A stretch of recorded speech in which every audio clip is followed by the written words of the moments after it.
자, 오늘 본문 말씀은 예수님께서 고향 나사렛을 방문한 이 내용이 소개되고 있습니다. 우리 주님께서 고향을 두 차례 방문합니다. 마태복음 13장 53절에서 58절에 보면은 한번 방문한 이야기가 나옵니다. 그리고 오늘 본문에 보면은 이 고향 방문 이야기가 소개되고 있습니다. 자, 두 번의 방문의 공통점은 뭔가 하면은 고향 사람들, 나사렛 사람들이 예수님을 영접하기보다는 고향에서 큰 수모를 당하신 이 내용이 소개되고 있습니다. 심지어는 예수님을 죽이기까지 하려고 하는 이런 모습을 볼 수가 있습니다. 그러면 왜 이 나사렛 사람들, 고향 사람들이 예수님을 이렇게 영접하지 아니하고 죽이려고 했을까요? 우리 한번 살펴볼 필요가 있습니다. 자, 오늘 본문에 보면은 분명히 오늘 22절에 보면은 저희가 다 그를 증거하고 그 입으로 나오는 바 은혜로운 말을 기이 여겨 그랬습니다. 예수님께서 회당에서 하나님의 말씀을 증거하실 때 이 백성들이, 이 나사렛 이 고향 사람들이 마음의 도전을 받았어요. 요즘 말로 하면 은혜를 받았습니다. 마음의 감동을 받았어요.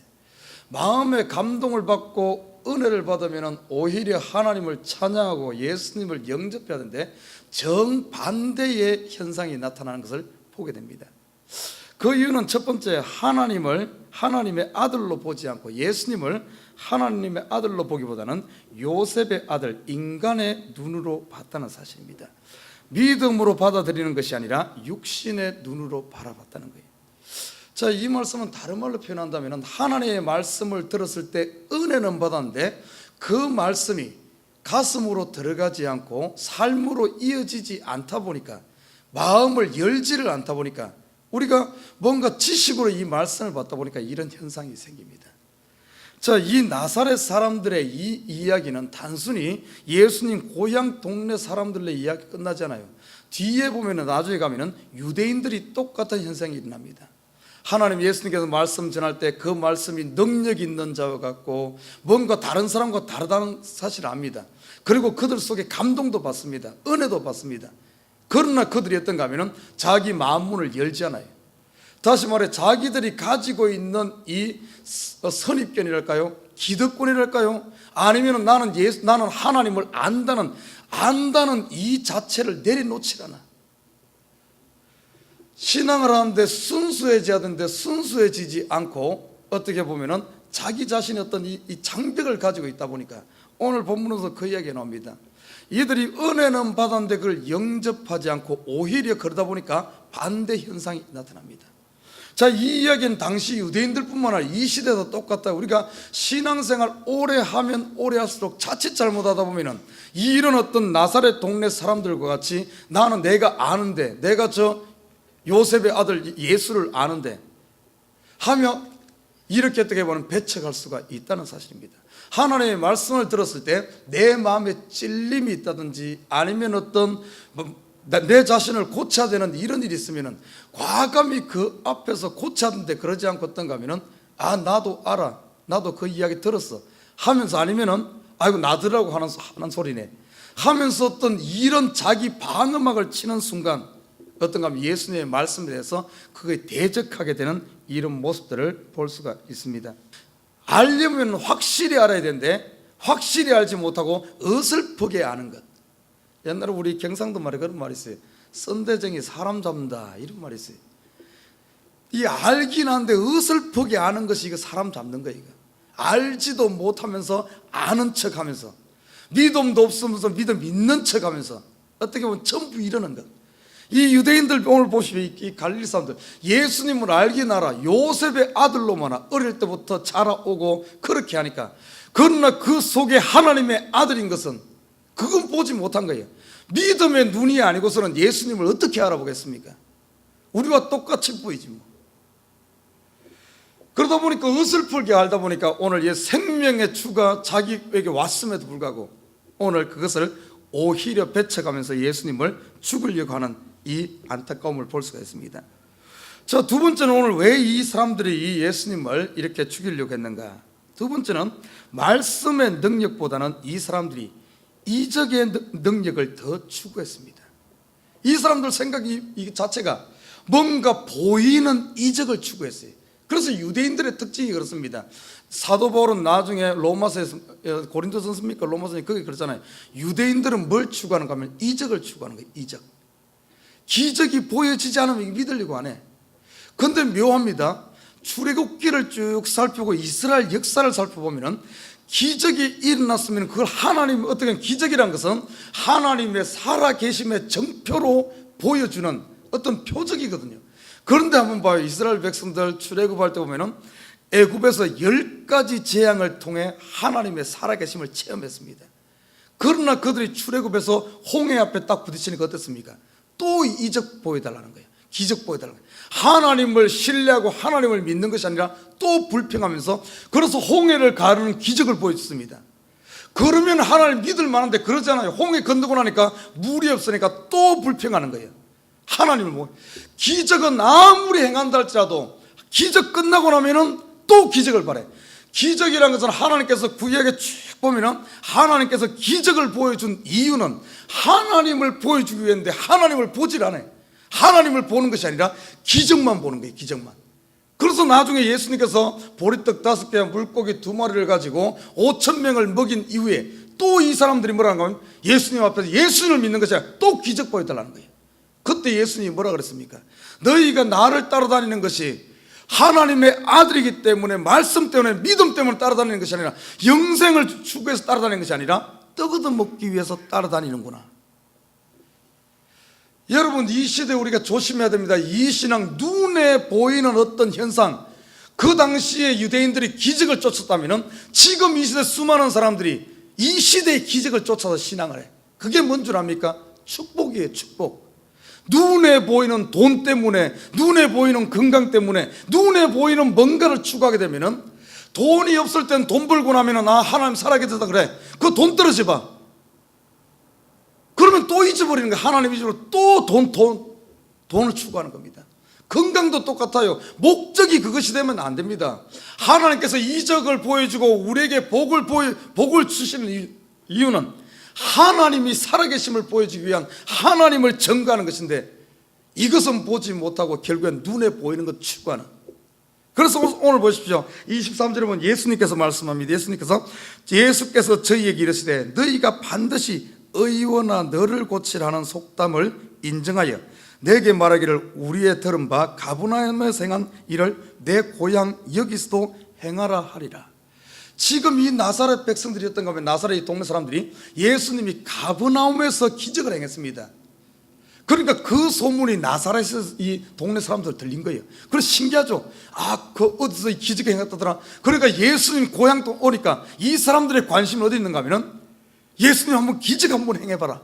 여기에 관심이 있는 거예요. 예수님의 말씀을 듣고 그 마음에 감동돼가지고 자기 마음을 처복정시해 그 말씀에 순종할 생각을 하는 것이 아니라 관심이 딴 데가 있는 거예요. 그러면서 그 당시 속담이 어떤 속담이 있었는가 하면 의원아 너를 고치라, 이 말이 그 당시 속담이 있어요. 아마 누가는 의원 아닙니까? 그러니까 이 속담에 대해서 정확하게 여기서 인용을 하는 겁니다.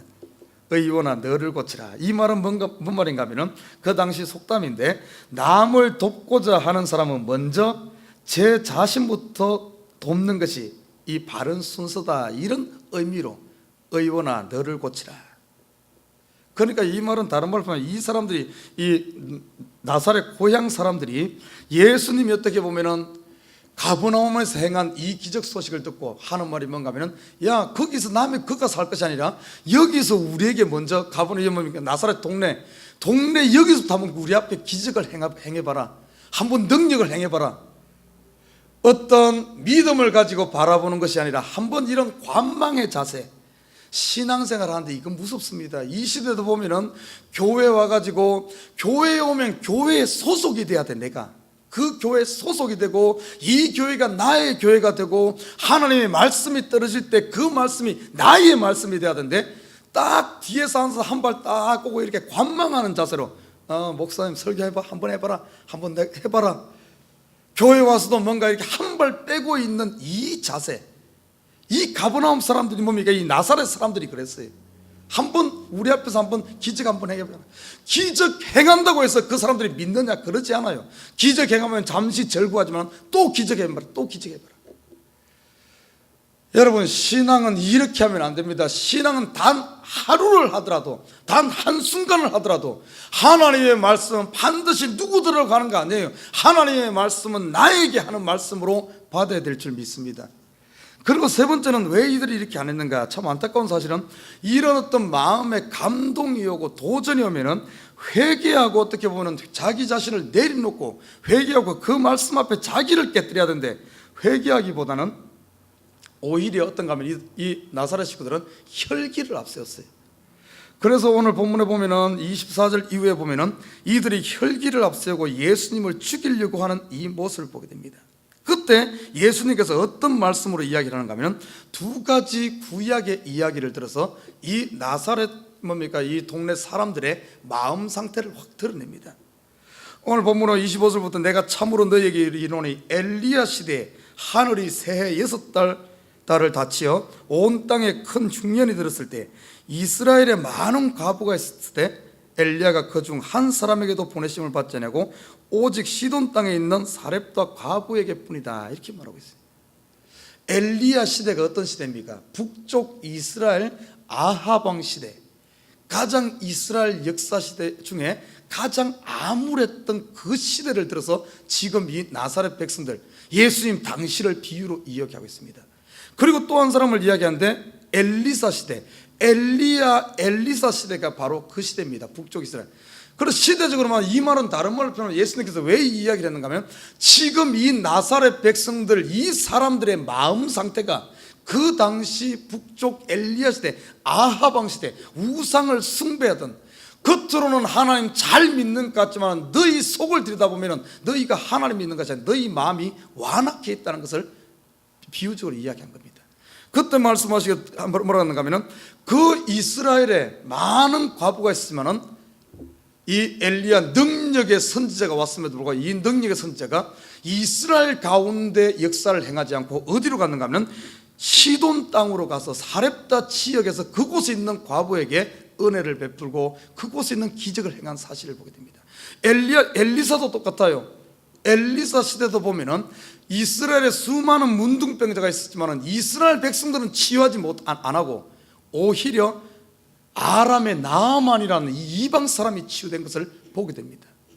어떤 말이겠어요?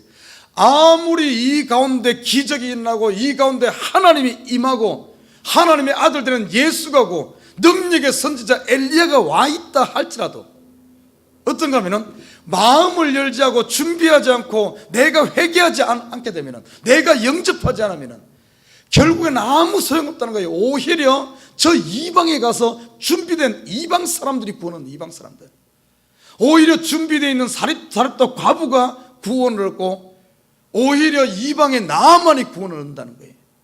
이곳에 아무리 말씀이 있으면 뭐합니까? 이곳에 아무리 능력이 있으면 뭐합니까? 내가 준비되지 않으면 이거 신앙은 1대1입니다. 1대1이에요.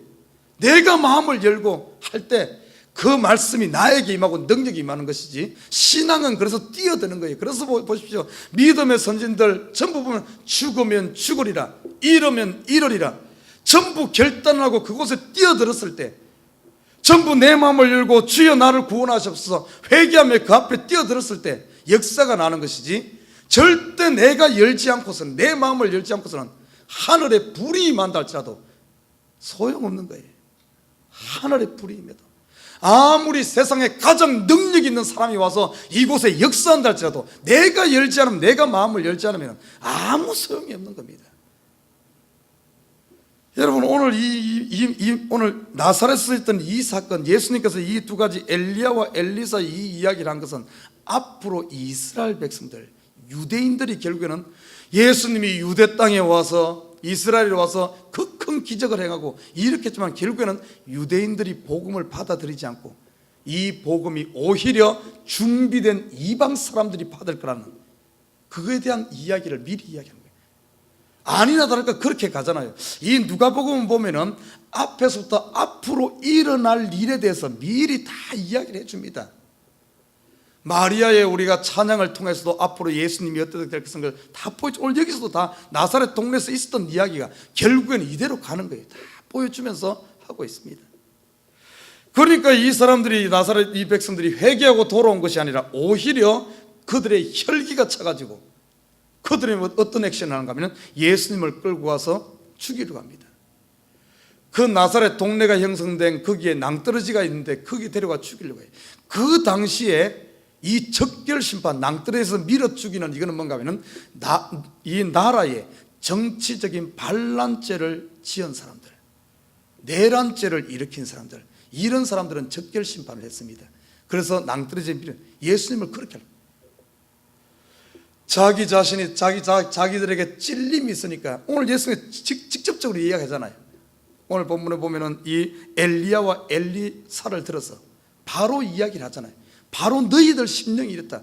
그러면은 이런 말을 들었으면은 바로 이 이야기가 우리 보고 하는 이야기구나 하는 것을 알았으면 회개해야 되는데 어떤가 하면은 정반대의 현상이 나타납니다.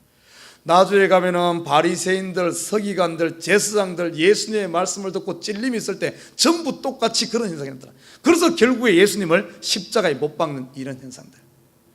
참 안타까운 일이 아닐 수가 없어요. 지금 이 안타까운 이 역사적인 이것이 혹시 우리 가운데 일어나고 있지는 않습니까?